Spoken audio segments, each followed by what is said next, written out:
Hello mga ka-idol, good afternoon po sa inyong lahat mga ka-idol.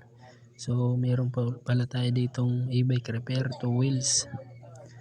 So ang problema niya dyan mga ka-idol, no? Meron siyang problema sa wiring. Natunaw yung kanyang terminal piece wire. Yung kulay green tapos kulay yellow, blue. Yan yung kanyang terminal piece wire. So natunaw mga ka-idol, kaya garalgal na yung kanyang andar. Di na dire-diretso yung kanyang pag-throttle. So ang ginawa natin dyan mga ka-idol, dinugtong na lang natin, dinirekta na lang natin yan mga ka-idol, oh. Wala na siyang sakit kasi nga natunaw yung kanyang sakit.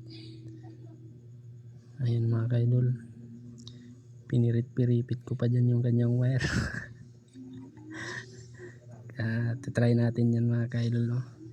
So kakabit ko yung kulay pula dyan mga ka-idol para matesting natin. So inugay-ugay ko pa nga yan dyan mga ka-idol na parang bunay.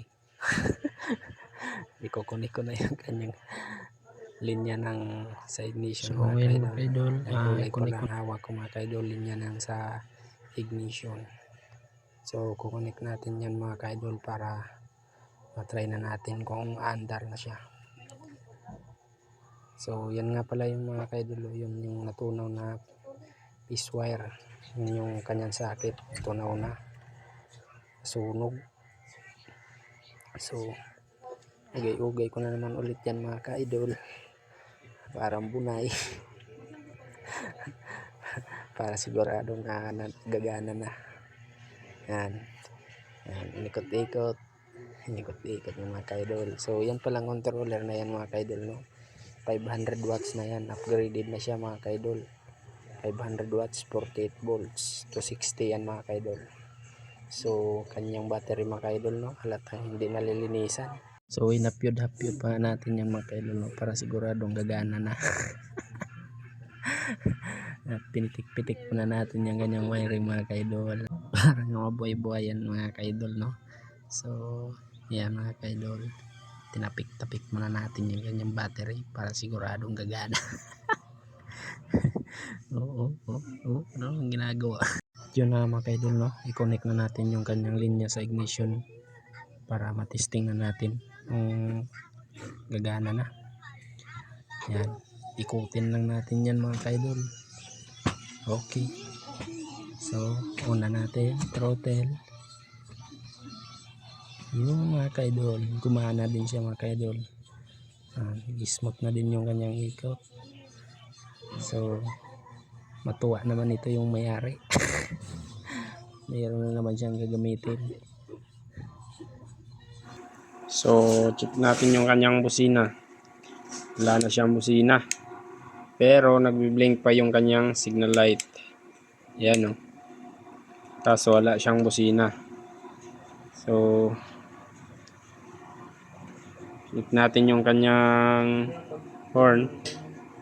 Ito, sira na, durog na din yung kanyang horn.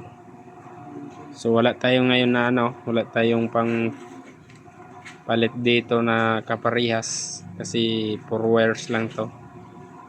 So nandito sa atin 6 wires tsaka 5. So ginawa ko na lang para magamit niya, may busina siya,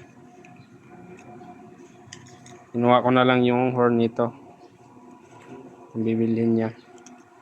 So ito yung ikakabit natin dyan.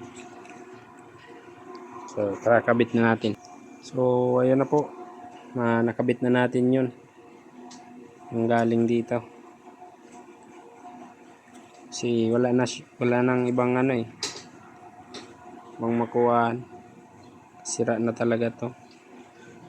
Pero okay pa naman yung kanyang ito, okay pa naman yan. So try natin i-signal light.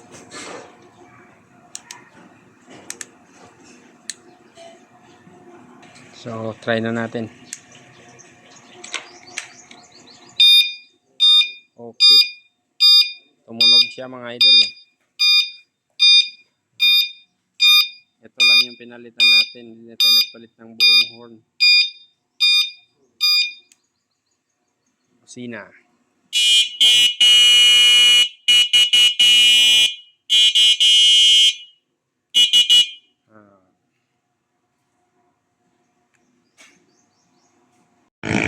So okay na po mga kaidol yung ni-repair natin na e-bike. Dati is pahinto-hinto yung kanyang takbo. So ngayon hindi na siya pahinto-hinto, okay na siya.